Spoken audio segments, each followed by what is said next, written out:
ಪಟ್ಟುಕಾರ ಆಗಿ ಓದೆಗ ಆಲಮ್ಮ ಅಟ್ಟದುನ ಎಗಿದ ಮನೋ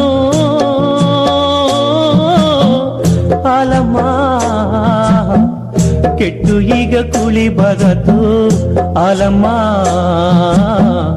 ಕೆಟ್ಟು ಈಗ ಕುಳಿ ಬದತು ಆಲಮ್ಮ